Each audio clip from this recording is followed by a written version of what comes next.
Ya, Assalamualaikum warahmatullahi wabarakatuh. Saya Rino Dwi Valestia Putra dari Universitas Muhammadiyah Jember, Fakultas Pertanian, Program Studi Agribisnis. Ya, di sini saya akan mempresentasikan hasil tugas yang diberikan, yaitu meresum jurnal. Ya, di sini saya mengambil judul jurnal yaitu pengaruh perubahan iklim terhadap produksi tanaman pangan di Provinsi Maluku.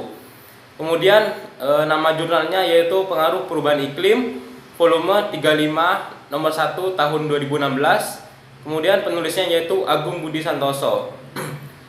Ya, kita lanjut langsung. Yang pertama yaitu ada latar belakang, yaitu Indonesia memiliki keanekaragaman hayati yang didukung oleh kondisi geografis berupa dataran rendah dan tinggi, sinar matahari yang melimpah, curah hujan yang hampir merata sepanjang tahun di sebagian wilayah, dan keanekaragaman jenis tanah yang memungkinkan pengembangan budidaya aneka jenis tanaman asli daerah tropis serta komoditas introduksi dari daerah subtropis yang telah beradaptasi dengan kondisi iklim tropis. Kemudian terdapat hubungan erat antara perubahan iklim dan produksi pertanian. Pengaruh perubahan iklim terhadap pertanian bersifat multidimensional, mulai dari sumber daya, infrastruktur pertanian, dan sistem produksi, hingga ketahanan pangan, kesejahteraan petani dan masyarakat pada umumnya. Kemudian lanjut, yaitu ada tujuan. Tujuan di sini ada dua, yaitu yang pertama dampak pengaruh perubahan iklim terhadap produksi tanaman pangan. Kemudian yang kedua yaitu komoditas tanaman pangan yang lebih toleran terhadap perubahan iklim. Ya, kemudian yang selanjutnya ada metodologi, yaitu penelitian ini menggunakan data sekunder yang berasal dari Badan Pusat Statistik berupa data produksi tanaman pangan Provinsi Maluku dari tahun 1995 hingga 2012. Komoditas yang dipilih untuk mewakili tanaman pangan adalah padi sawah, jagung, kedelai, dan ubi jalar.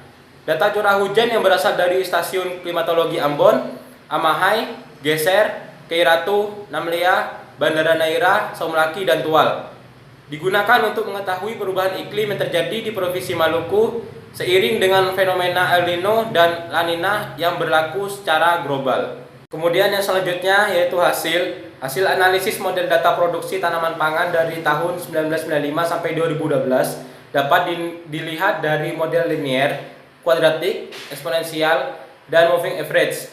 Dipilih model yang memiliki nilai MSD paling kecil dan nilai determinasi paling besar. Pada padi sawah, tren kuadratik dengan model VT 15027 minus 1926 T plus 357.7 T2 merupakan model yang paling sesuai karena memiliki nilai MSD terkecil, yakni 50.100.697 dan R2 yaitu 0,934. Kemudian model trend moving average paling sesuai untuk menduga penyebab produksi jagung, kedelai, dan ubi jalar dengan nilai MSD masing-masing 6.347.931, kemudian 167.243 dan 7.896.999 dan R2 dengan nilai masing-masing 0,729, 0,641 dan 0,597. Ya, kemudian yang terakhir ada kesimpulan, yaitu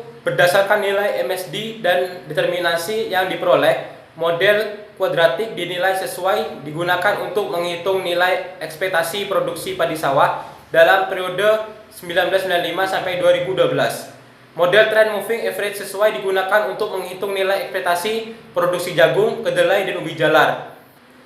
Kemudian langkah yang dapat ditempuh untuk mengurangi dampak perubahan iklim adalah mengidentifikasi wilayah kekeringan, banjir, endemik hama, dan penyakit, serta memperbaiki sarana prasarana yang menunjang peningkatan produksi, serta mengembangkan teknologi spesifik lokasi yang mampu meningkatkan produktivitas tanaman pangan di Provinsi Maluku.